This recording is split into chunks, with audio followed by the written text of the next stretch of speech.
Contundente rechazo internacional por parte de la Unión Europea, Estados Unidos y varios países latinoamericanos a las elecciones parlamentarias en Venezuela, donde la abstención se situó por encima del 70% y el chavismo llegó nuevamente al poder legislativo. Tenemos reporte desde Caracas. Continúan estancadas las conversaciones entre la Unión Europea y Reino Unido. Para la relación post-Brexit, los líderes británicos y el bloque comunitario no lograron reducir las diferencias, por lo que la presidenta de la Comisión Europea y el primer ministro británico acordaron reunirse de forma presencial en Bruselas. Tenemos reporte desde Londres. El expresidente francés Nicolas Sarkozy negó todas las acusaciones en su contra en su histórico juicio por corrupción. Sarkozy prometió ir hasta el final para limpiar su nombre. Tenemos información desde la capital francesa. Muy buena noche, gracias por continuar con nosotros en France 24. Soy Raúl Blanco, un gusto saludarlos. Comenzamos este informativo en Venezuela, donde crece el número de países que rechazan los resultados de las elecciones legislativas celebradas este domingo. Ya son casi 50 los que no reconocen el triunfo del chavismo. En América, el bloque más grande, que ha dicho hasta el momento desconocer el resultado de la votación, lo constituyen 16 países que van desde Canadá, pasando por El Salvador, Guatemala, Guyana, Haití, Honduras, Panamá, Paraguay, Perú, República Dominicana, Colombia, Ecuador, Costa Rica y Chile. En Estados Unidos, el secretario de Estado Mike Pompeo pidió a sus aliados que sigan reconociendo como presidente interino a Juan Guaidó, y por su parte la Unión Europea pidió la celebración en Venezuela de elecciones transparentes. Pero vamos hasta Caracas, la capital venezolana, con nuestra corresponsal Herminia Fernández. Herminia, muy buena noche. ¿Qué empezó a hacer la oposición una vez que la Asamblea Nacional está ahora en manos del gobierno? Sí, buenas noches, Raúl. El día de hoy, luego de decir Juan Guaidó y los partidos que lo apoyan, que fue una derrota la elección del día de ayer para el gobierno de Nicolás Maduro, comenzó su consulta popular que viene organizando desde hace algunas semanas. Hoy fue de manera online y será hasta el 12 de diciembre. La gente puede votar por la página web, por una aplicación y por un canal de Telegram, pero se supone que el día 12 en 78 países y en 335 municipios de Venezuela se podrá hacer esta votación de manera presencial. Se trata de que los venezolanos pueden votar a 3 preguntas. Una tiene que ver con las elecciones, pedir una nueva elección libre presidencial, otra tiene que ver con rechazar las elecciones parlamentarias del día de ayer y una última pidiendo ayuda humanitaria. La idea es entregar estos resultados al final a la comunidad internacional para que ellos sigan presionando al gobierno de Nicolás Maduro. Herminia, estas elecciones se celebraron con más del 70% de abstención. Le pregunto, ¿qué ha dicho el gobierno de Maduro sobre esto?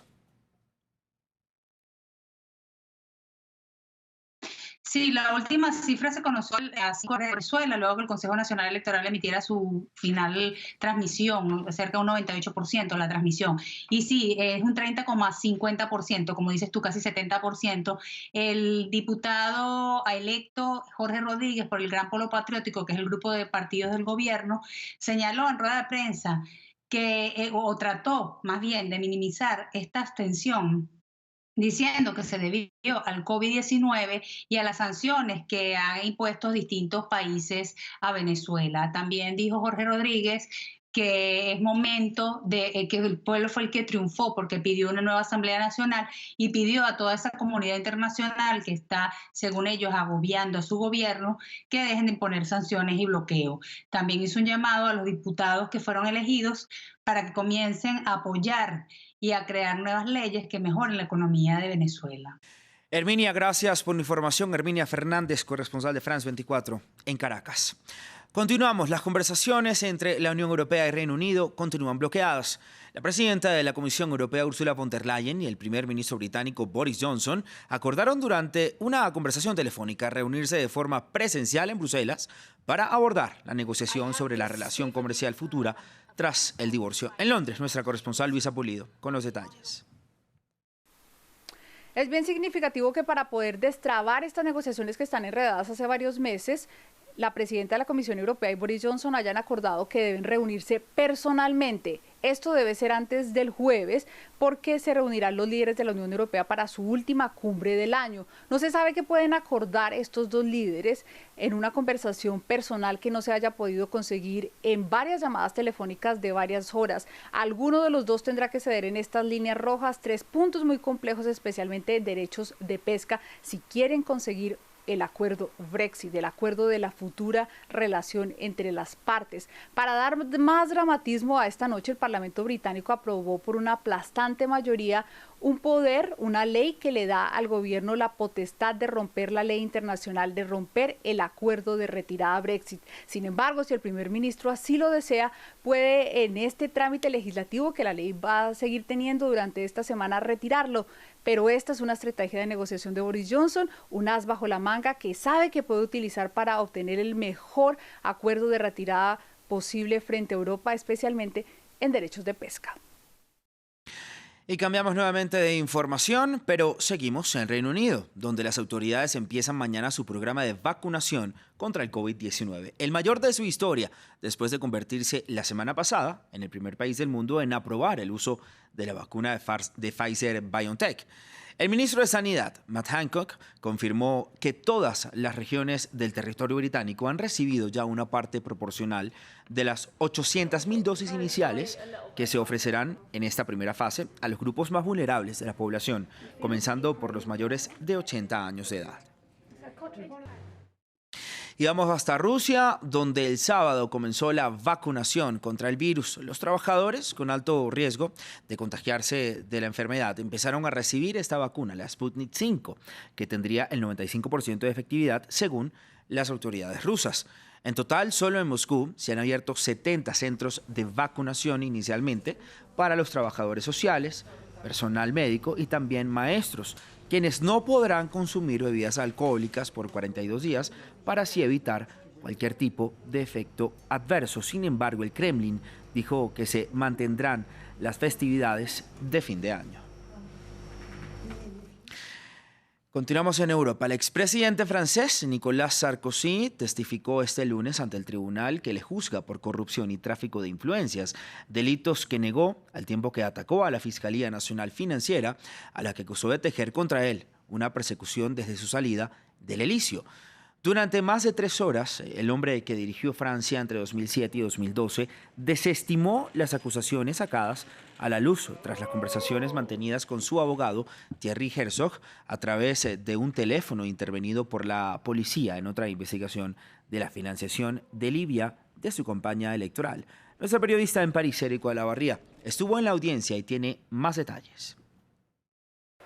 Con 3 horas de retardo comenzó la locución del expresidente Nicolas Sarkozy. Antes tuvimos que escuchar la lectura de la transcripción de algunas de las conversaciones que fueron grabadas entre él y su abogado y que son la principal prueba en su contra, en este caso en que es acusado de corrupción activa y de tráfico de influencia. Justamente en esos textos se puede leer cómo Sarkozy y su abogado hablaban de un posible cargo para el juez Asiber en Mónaco y cómo al final parecía arrepentirse de lo mismo. Fue el momento de hablar de Nicolas Sarkozy, que se mantenía muy ansioso por dirigirse a la presidenta de la Corte, se movía, gesticulaba y manipulaba una carpeta azul y volvió a acusar de infamias. Dijo: hace 6 años que me persiguen con infamias, y juró que nunca ha mentido y que nunca ha cometido corrupción. Dijo: no entiendo por qué me pasa esto a mí, porque fui presidente de la República, y dijo en algunos momentos creer que la justicia económica había sido creada para él, dada la cantidad de causas en su contra que se acumularon en un momento.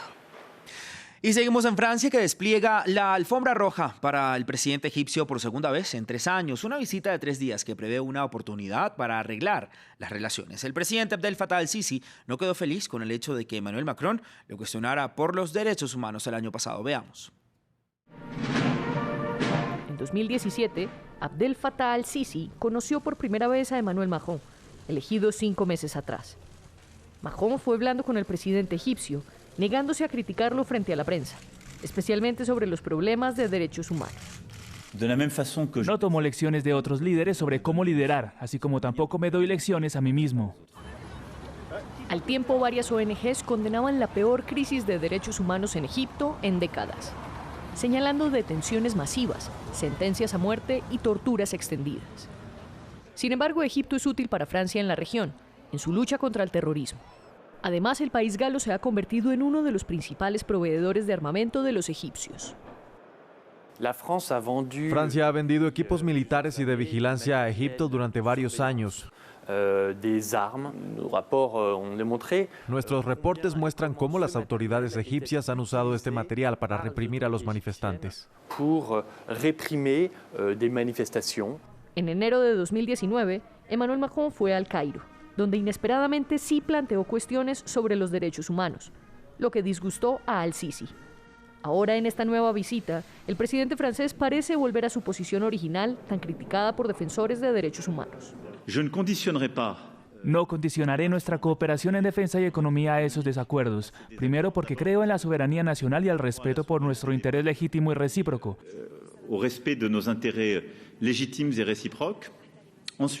Segundo, porque creo que es más eficiente tener una política que demande diálogo a una política del boicot, lo que reduciría la efectividad de nuestro socio en la lucha contra el terrorismo y la estabilidad regional. Sería inefectivo en materia de derechos humanos y contraproducente en la lucha contra el terrorismo. Justo antes de la llegada de Al-Sisi a París el domingo, Egipto liberó a 3 trabajadores humanitarios. Se estima que 60.000 detenidos en Egipto son prisioneros políticos. En Rumanía, un día después de las elecciones legislativas, comienzan las negociaciones para formar gobierno. El primer ministro conservador, Ludovic Orbán, dimitió para que su partido pueda seguir gobernando en coalición con los centristas. Los socialdemócratas vencieron los comicios, pero no tienen los apoyos suficientes para recuperar el gobierno, arrebatado por Orbán en moción de censura en 2019. Informa Luis Muñoz. Continúa la inestabilidad en Rumanía. Las elecciones legislativas del domingo 6 de noviembre acabaron con el gobierno del conservador Ludovic Orbán, cuyo partido perdió frente al socialdemócrata, unos comicios en los que los rumanos han castigado la gestión de la pandemia. Tomé hoy la decisión de renunciar al cargo de primer ministro. La decisión que tomé es la consecuencia de la voluntad del pueblo para que comiencen negociaciones para formar un nuevo gobierno. Sin embargo, no parece que los socialdemócratas vayan a gobernar, puesto que al ser Rumanía un sistema parlamentario, se necesitan mayorías. El PNL del dimitido Orbán busca apoyo en el centrista USR Plus, quien había exigido la renuncia del líder para formar gobierno. Sin embargo, ambos necesitarán a un tercer partido, lo que complica unas negociaciones en las que confía el presidente del país. Una coalición de centro-derecha está tomando forma rápidamente y podrá proponer un gobierno de coalición. En los próximos días iniciaré consultas con los partidos que estarán en el nuevo Parlamento. En octubre de 2019, Ludovic Orbán llegó al poder mediante una moción de censura que acabó con el gobierno socialdemócrata. En febrero, los socialdemócratas estuvieron a punto de conseguir vengarse, pero no lograron llevar a cabo su moción de censura. Finalmente han sido las urnas las que han terminado con el periodo de Orbán, aunque el PNL es el favorito para continuar gobernando con el objetivo de dar por fin estabilidad al país. Y las urnas cerraron en las elecciones presidenciales de Ghana luego de que los ciudadanos votaran en lo que se espera sea una contienda reñida entre el presidente Nana Akufo-Addo y su principal rival John Mahama. Los ojos están puestos en la potencia de África Occidental para ver si puede mantener su posición como bastión de la democracia en la región inestable, donde las disputas electorales de este año han avivado los temores de un retroceso hacia el autoritarismo.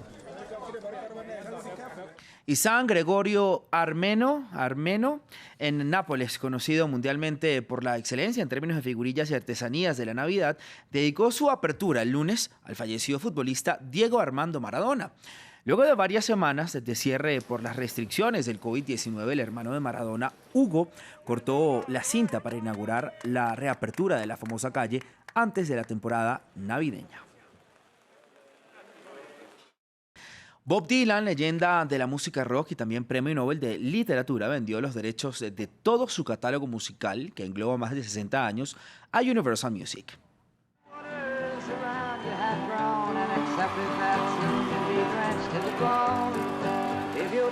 El acuerdo incluye más de 600 canciones del músico y los medios de comunicación de Estados Unidos señalan que su repertorio podría ser valorado en $300 millones. Con música despedimos el informativo. Continúa con nosotros.